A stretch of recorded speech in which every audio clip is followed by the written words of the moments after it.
Hello, today I have a short version of the message first. It's called True Light. Here is the false light of personality flickering like an ancient neon sign.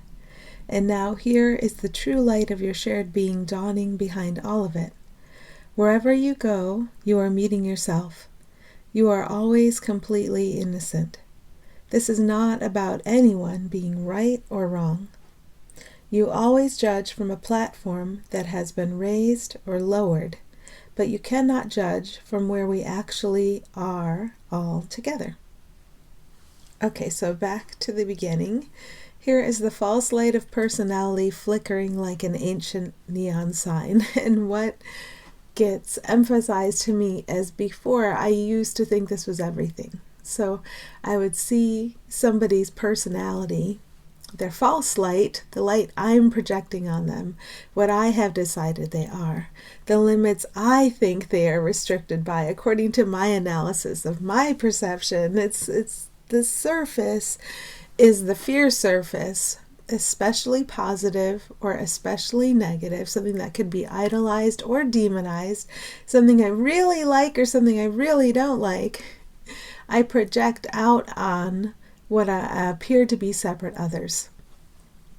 I project it out onto love, and I cover up love. What are you? What is everything? Everything is love. You are love. And I project separate surfaces out onto you. And I see you not as you are. I treat you not as you are. I treat you as something either that I can extract something from, or something that I must defend against. And I'm not saying this to condemn myself. I'm saying this is a part of the awakening to what's going on here, so we can get past the bullshit of the surface very quickly when we're thinking of each other. That's very powerful when we're thinking of each other, or when we seem to be physically looking at each other with each other. And so just getting past the surface. Here is the false light of personality flickering like an ancient neon sign. That is a meaningless sign. It doesn't mean anything.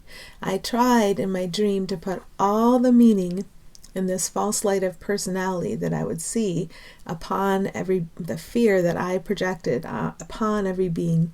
If you have any perception of past lives and how you seem to leave that life, and of all the drama that seemed to precede that, and if you can look at it from this perspective of, I gave every character the surface I perceived in them, and then I experienced according to the thoughts I believed, and it was never not about my own perception. Amazing. And then if you think of Jesus having this same experience, knowing that he was perceiving and his perception could be corrected, and he could look past the false light of personality and he could transcend it, which he did. And he's here to help us all now. He's here to help us all do the same thing. Why? Because we are all the same thing. We are all love, and none of us is or ever has been threatening. Have we been seeing and experiencing threatening surfaces? Absolutely. Why? Because I wanted to. I can't see or experience a threat I did not want. This is amazing, and this is true. So now here is where we get to work to allow the threat, perceived threat, to be undone.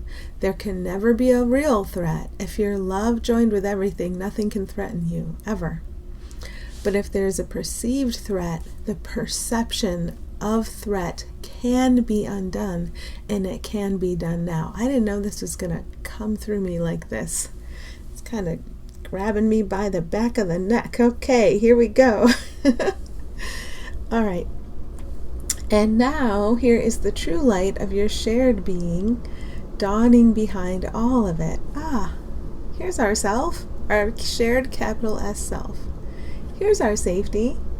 Can we walk through our day being aware of this and being willing for this, our capital S self, our capital S safety that's shared by all of us, to run our experience? Can we alter our preference clearly I have a preference for strife because I perceive it, even if it seems to be very far away from me. Maybe I don't perceive a lot of strife in what I call my personal life, but if I look further away, there's plenty of strife to be seen. And I only see and experience strife if I wanted strife. So this is the key. This is the key right here.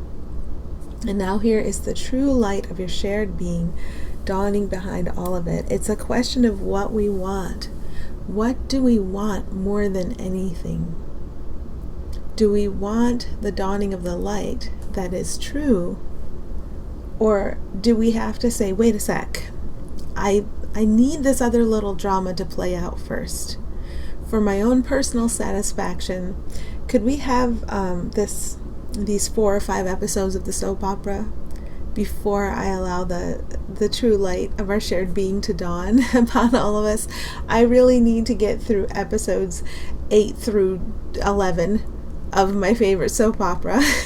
This is funny. I didn't know they were going to talk about a soap opera today, because the very first thing I would say that would mean spirit, but spirit seemed to come to me at first. You can experience spirit as many, obviously, because everyone around you is spirit. Behind everything, every object is the light of spirit. Spirit is everything, right? So you can experience spirit as multiple, or you can experience spirit as just the voice of the Holy Spirit, because we are one. So you can experience spirit as multiple, still feeling the oneness, or as one. And spirit first came to me as what seemed like a bunch of non-physical beings in a control room. And it seemed that the imagery of control room would become very important, because who's going to be in control here? A perception of false self controlling an experience, and the false self can only ever be a perception, not a reality, or the allowing of the true self, the truth about the true self to come into the light. Who or what is in control? Where am I going to place my sense of control? So these multiple beings in a control room high-fiving and celebrating because they made contact with me. And then what they said next, and they've only ever spoken with one voice, and it's not like I visually see them speaking like robotically with one voice. No, I just hear like I hear thoughts. And they said, we are characters in your favorite soap opera. And no, you are a character. I can't even remember what they said. Oh, you are a character in our favorite soap opera, and we are following your story with great interest.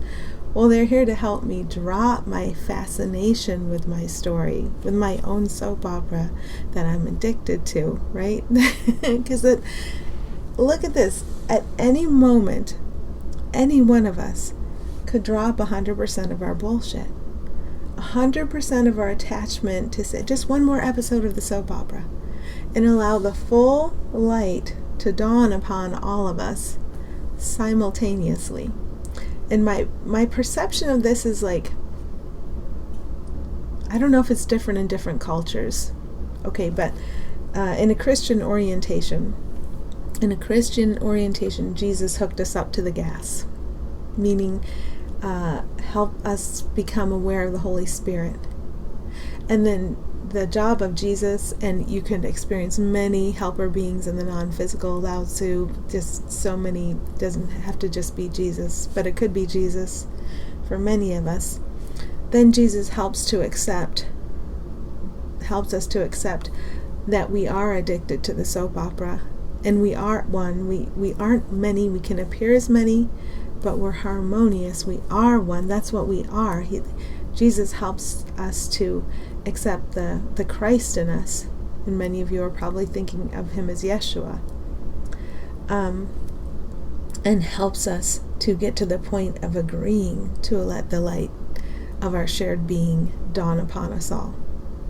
It's just occurred to me that I kind of made a promise that I would post this on my first personal Facebook page, and I am definitely regretting this promise right now, because I don't want to sound crazy to the people I would call my friends and family, the people I wouldn't talk this way to, but it wouldn't be the first time that I've done this. And my experience has been every time I do this that there is one person who benefits from hearing it. It doesn't have to be a lot. In my case, it's usually one. And it was worth doing. It was worth following the instruction. So at any time, any one of us can allow the light of our shared being to dawn upon us all. But the hilarious thing we keep doing is saying, I am so addicted to this soap opera. Could I just see one more episode? Could I just see one more episode? Could I just see? I really need this strife. So at least if we have a problem, we can know what it is. I'm addicted to strife thought, and I want to see strife unfolding in different forms. And we can be honest with ourselves, and then we do not have to locate the strife outside of ourselves in a war, far distant, or in a fight or a tiff within our family or friend circle. We don't have to locate the strife anywhere seemingly near or far outside of us. We know it's within us, and we know we perceive it because we want to. There's power there. There's our shared power. Nothing has ever happened to us that we have, I hesitate to say this, but nothing has ever happened to me, let me use I language, that I have not consented to at the deepest level. Nothing. And there's our shared power, because who are all of us? Are we strife? No. We invented the illusion of strife, and we're experiencing it. We're peace. We're what Yeshua is. We're what Lao Tzu is. We're what the villainiest villain is. We're what the most sainted saint is. We can't ever not be exactly the same thing. That is the impossibility. So what we've imagined here in making time and space is the impossibility. And somehow we're guided through and out of the impossibility we made. And then when you get to the point where you say, because you're all of us, I made it, and I'm willing to be guided through and out of letting it go, now we're onto something. Now we're pointed towards something real, instead of all the unreality we made with our feverish thinking. Okay, let's see. Wherever you go, you are meeting yourself. You are always completely innocent. And this is a challenge to hold this in mind consistently throughout the day, because ego wants enemies and difference. And whenever you feel the least bit of stress or tension, it's an indicator that I am attached to ego's wanting enemies at the most subtle level and difference. And what I experience is what I want. So we're just being slowly guided through waking up into this. We're always perceiving what we want to perceive, and it's only a perception.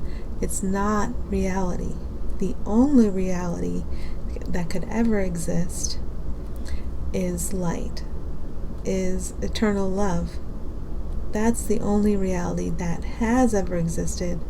But because we share one powerful mind, we can imagine an illusion on top of that love, on top of that light.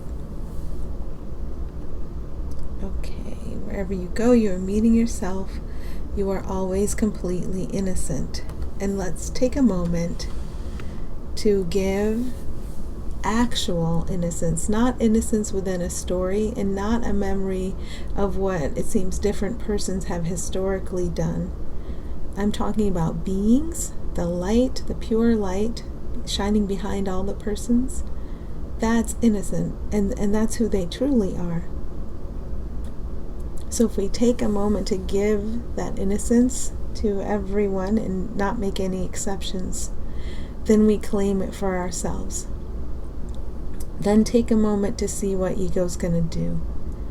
Ego's going to bounce around like a super ball, trying to find an in, shouting thoughts about how you can't trust this. So just, find where ego's operating. Watch it go. Watch it bounce around.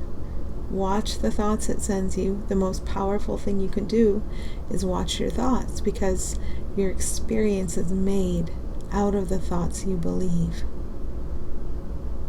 So watch the thoughts and know there are very deep, powerful thoughts under this that show you the light that is actually present under the illusion you made. So if I see guilt in someone, that is the illusion I myself made.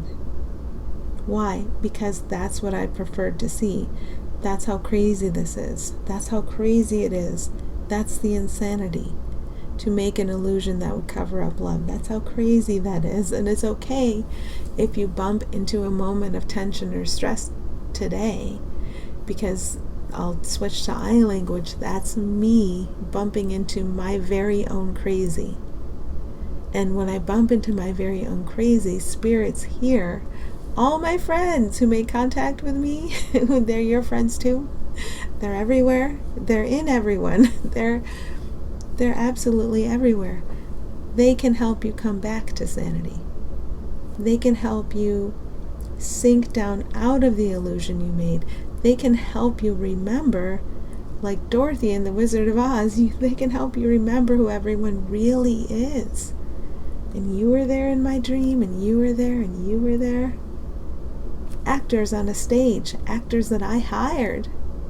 And when I'm done with my fascination and addiction, then I get to remember, who are they?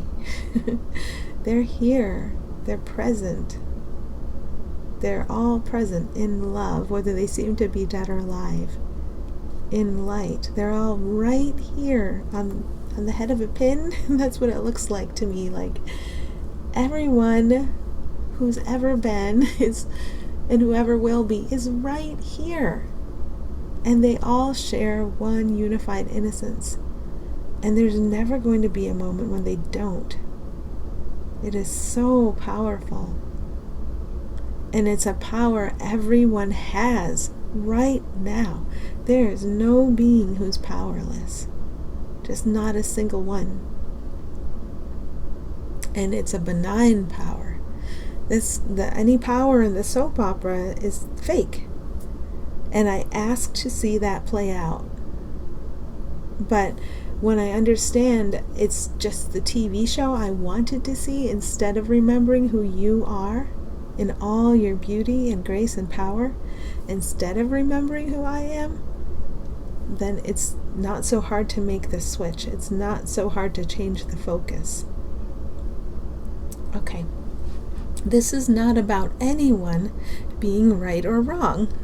And we have many opportunities as we walk through a day in time and space to bump into the perception of someone, yourself, or someone you call else. Doesn't make a difference. It's the same one. One of you being right or wrong. And when you can feel that inner tension over being right or wrong, I've been bumping into this lately in the context of how I think people should be in the grocery store. It's been a comedy, but it's also been a series of moments when I can be taught and when I can relax down into the reality of what we are together, and when I can let my opportunities upon opportunities to let my judgment go. So it's not about anyone being right or wrong. Everyone is this rightness, this so hard to describe because you can't limit it with words. Everyone is the unlimited. Everyone is united right now. And we may have seemed to split up only in imagination, and to play roles where we could split up what we are into this right and wrong. But if you look from the perspective of who you actually are with everybody, the idea of wrongdoing being possible, It's so impossible you cannot believe it. It's unbelievable. This twisted imagination, this twisted illusion we made, you would only laugh at it from where from where you actually are. Let's use the Christian terminology and say you've always been in heaven. You've never left it, and heaven is unlimited. Heaven isn't a limit. Here is an imaginary limit. So it's like you said, what would not harmony be like?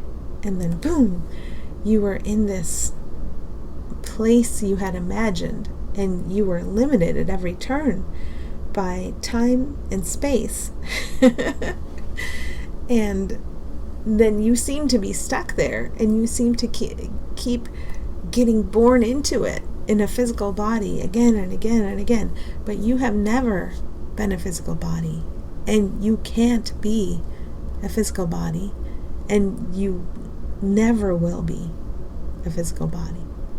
That being said, right now we're still addicted to our limits, and we still experience and perceive physical bodies. And the best use of this is to share love and to share remembrance.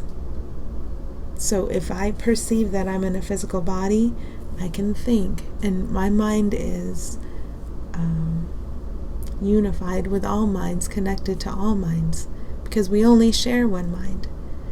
And if all I do is think loving thoughts, true thoughts, opposed to the disturbance of the opposite-based back and forth thoughts the ego would send me, if all I do is think loving thoughts, that's enough.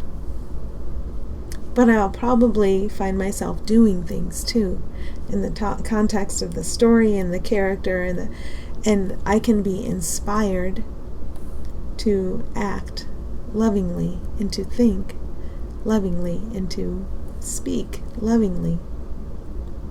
So there's this openness, this opportunity here.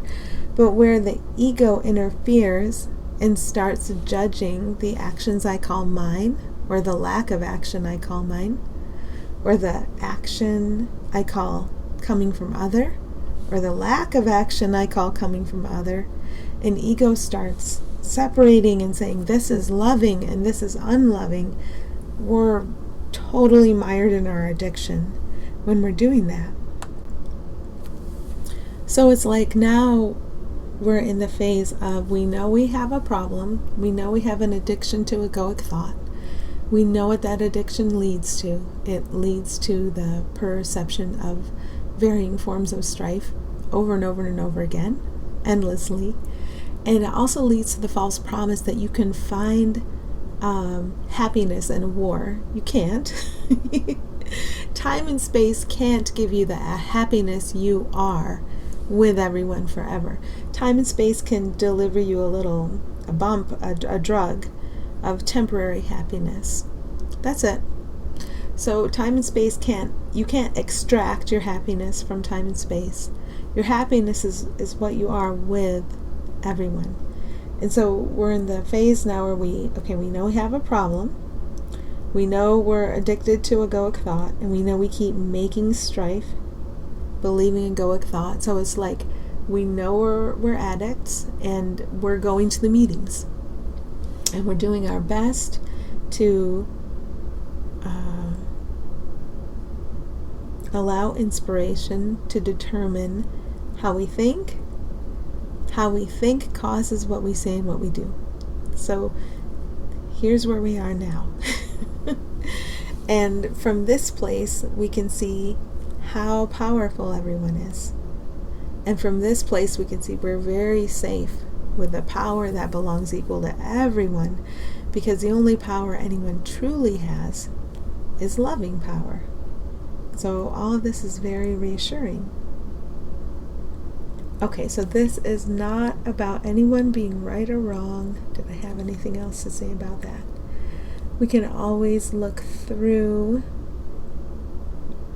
I'm just looking at the imagery I'm being given.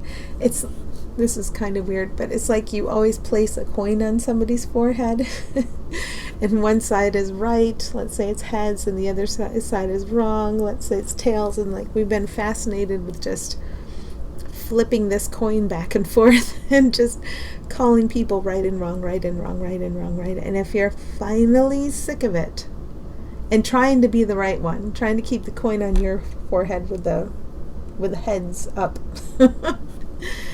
if you're finally sick of it, you can stop. You can stop. And there's something beyond all this. And just to know there's something beyond all this, and I don't have to engage in whatever this weird coin forehead thing is anymore. There's something beyond all this. That's enough for today. Okay, you always judge from a platform that has been raised or lowered, but you cannot judge from where we actually are altogether.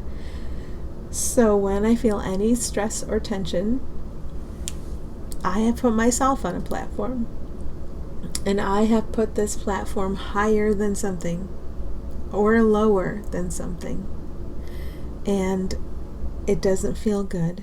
It doesn't feel peaceful. It doesn't feel joyful. So that's my clue. It's always me. It's never, there can be so many events seemingly outside of me that would seem to cause my disquiet. I feel bad because of this happening. I feel bad because of this person. I feel bad because of this other person's conduct. And I still do this. And each and every time I am lying to myself. You might be getting tired, as I am, of lying to yourself. You might feel finished with the lies. Stress or tension always means I have believed a lie. And why have I believed a lie? Because ego feeds me these lies about who and what we are, and then I observe and experience and perceive them in time and space. That's how it works. We tend to, because we're trained in egoic thinking, we tend to look at time and space and think, well, time and space is outside of me and can come and get me and punish me. Or it can come and especially uplift me above others, right? Time and space can favor me, or time and space can crush me. And it can do the same for all others. That's backwards. I am making time and space, and any I can say this because we are the same I. I am making time and space. I believe thoughts, and then I experience and perceive them. And you might not be aware of all your thoughts. Watch your thoughts. Watch your thoughts for 5 minutes. Watch your thoughts for the whole day. Watch your thoughts as much as you can, because it's fascinating. It causes what you do. It's not like you're here to wrestle you into doing the right thing. You just are peace forever. That's what you are. Okay, you're not a wrestler. But thinking, accepting egoic thought and believing it, then you perceive a character you call you speaking. You perceive a character you call you acting in some way. And then ego will supply many, many positive and negative judgments of how your character is speaking and acting. And not only that, ego sends you all these thoughts, and then you experience and perceive characters you call not me. Whether it's a character on TV or in memory, in history, or across the street from you, or at your workplace, you perceive this character speaking and acting.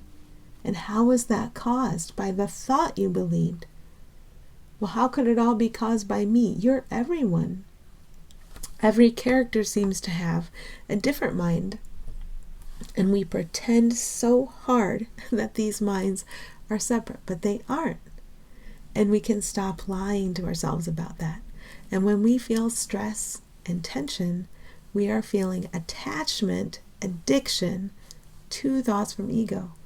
But underneath all these thoughts from ego are very loving thoughts that reorient us to who we all are together, that remind us, that teach us to think differently. They teach us to see differently. When we begin to think differently, we see differently. So it's not like we just turn our drama off. We allow our minds to be retrained to see everyone and everything radically differently. And then peace starts to be dominant in our awareness. Peace starts to be dominant in our perception. So when I look at you, I'm not seeing something I like much more than other. And I'm not seeing something I dislike much more than other. I'm seeing what everything is in you. And what everything is beautiful. It's beautiful. And not beauty as a defense that you especially have and someone else especially doesn't have. This is shared. That's what makes it beautiful. And it's benign. It would never harm. It would never threaten. That's what makes it beautiful. So that is that it? Let's see. You always judge from a platform that has been raised or lowered. Okay, I raise or lower the platform. This is very much about taking responsibility. But you cannot judge from where we actually all are together. So the judgment itself has been our fever dream, has been our soap opera that we've witnessed. We've actually been peace itself, perfectly at home in peace, witnessing this drama of strife. And we're still home in peace. And we're still only witnessing. It's like you have the VR goggles on and you really believe this is the real thing. So again, what happens is that we let our dream calm down because we say no thank you on a very consistent basis to the thoughts of the ego, and we reach deeper for the thoughts that remind us of who we all are together. And then, because thoughts cause perception, and thoughts cause the words you say, and thoughts cause your actions, and your own thoughts cause the speech of others that you believe is coming to you, and your own thoughts cause your perception of the action of others. Because of all that, your dream calms down and starts to show you what is real here, and it's nothing we have to be afraid of. At a very deep level, we've been terrified about making this dream because we thought it was real, and we thought we had disturbed harmony. Oh my gosh, can you feel the pit of despair at thinking this was real? And when you realize it never was and it cannot be, thank goodness you're not in trouble with dad. You're not in trouble with mom. Mom's coming home, dad's coming home. Mom and dad have always been home. You have always been home. And you've never done anything wrong. That means no punishment has come for you. And no punishment is ever coming for you. Because you're loved. You could never be anything but loved forever. And neither could anyone you're seeing as else or other in your drama. But that's only your perception. That's not the real part.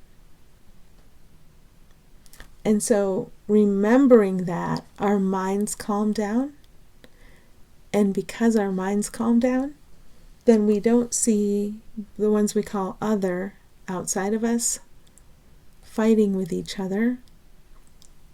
We don't see the ones we call other outside of us especially praising us and giving a sense of false separation and success where others are unsuccessful.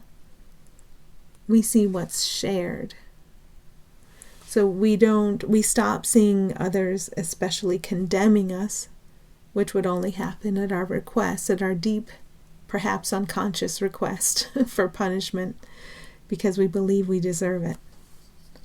Or we see out there in the landscape others seemingly being punished because we believe in the deserving of punishment. If we can get right down to the root issue of we never made anything real and punishment is not coming, then we can stop dreaming that it is. We can stop dreaming about that. Okay, suddenly I feel complete. I think I said what I was supposed to say. So thank you for listening. Happy healing. And I'll be doing everything I can on this end to keep my own thoughts in a sane space. Thank you.